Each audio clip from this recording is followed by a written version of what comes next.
একজন প্রখ্যাত আলেম মুফতি হাফেজ আল্লাহ তাআলা বানাইছে, যেটা বলেন আলহামদুলিল্লাহ। এই এলাকার মধ্যে এসব আলেম হাফেজ নাই। হযরত মাওলানা মুফতি বেলাল সাহেব, আপনাদের জন্য গর্ব যে মা বাবার সন্তান তারা তো অত্যন্ত গর্বিত, এবং হাসরের ময়দানে তো তাদের সম্মান যে কতটুকু দুনিয়া থেকে সম্মান পাইতেছে আলেমের হাফেজের মা বাবা।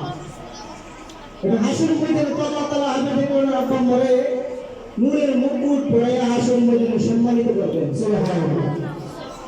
কেমন নূরের মুকুট? সূর্যের আলোর চাইতে আরো আলোকিত হবে সেই নূরের মুকুট। হাফেজের আব্বা আম্মার মাথায় পরাই দেবে বাবা, দাম কম না বেশি। লালপুর বিশেষ করে কোনো আলেম নাই, হাফেজে কোরআন বড় আলেম নাই। আল্লাহ তাআলা কবুল করুন, বলেন আমিন।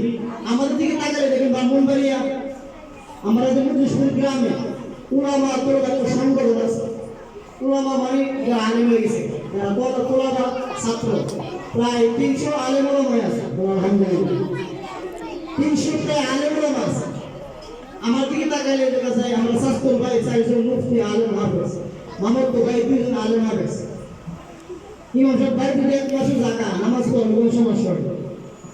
লালপুর একটা আলেম পাওয়া যাবে না, একটা হাফেজ পাওয়া যাবে না, অন্তত এমন একটা মুফতি পাওয়া যাবে দুইটা সূরা দ্বারা শুদ্ধ করে পারে আযান দিতে, এরকম লোক নাই।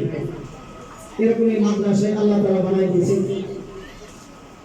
এই যেমন আদর্শ মাদ্রাসায় অনেক ছাত্র মাশাআল্লাহ ভর্তি হয়ে পড়ে অনেক সূরা দ্বারা আযান শুদ্ধ করতে পারে, নামাজও পড়ে করতে পারে। আলহামদুলিল্লাহ, আমার জন্য অত্যন্ত গর্বের বিষয়। এই মাদ্রাসাকে আল্লাহ তাআলা কিয়ামত পর্যন্ত কায়েম রাখবে। মাদ্রাসাকে জুড়িয়া করে যেন লালপুর ঘুরে পড়ে এবং বিভিন্ন এলাকা থেকে যারা আসতেন ছাত্ররা আশা করব আপনি বাড়িতে গেলে ছাত্রছাত্রীরা, আপনার মা নামাজ পড়ে না, আপনার আব্বা অনেকে নামাজ পড়ে না, মাও নামাজ পড়ে না, দাদিও নামাজ পড়ে না, দাদুও নামাজ পড়ে না। আপনি যখন বাড়িতে যায় নামাজ পড়বেন তখন আপনার দাদা দেখবে, দাদি দেখবে, আম্মু দেখবে, আব্বু দেখবে, আমি আমার নাতির নামাজ পড়ে, মা ভাই আমার মেয়ে নামাজ পড়ে, বাবা আমার ছেলে নামাজ পড়ে, আমি নামাজ পড়ি না, সর্ব হলেই বসে মসজিদে নামাজ পড়বে। সুবহানাল্লাহ।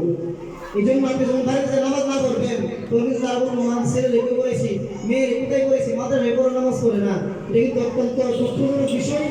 বাড়িতে যাওয়ার পরে প্রত্যেক ওয়াক্ত নামাজ পড়বেন, প্রত্যেক ওয়াক্ত 5 ওয়াক্ত নামাজ জামাতের সহিত পড়বেন।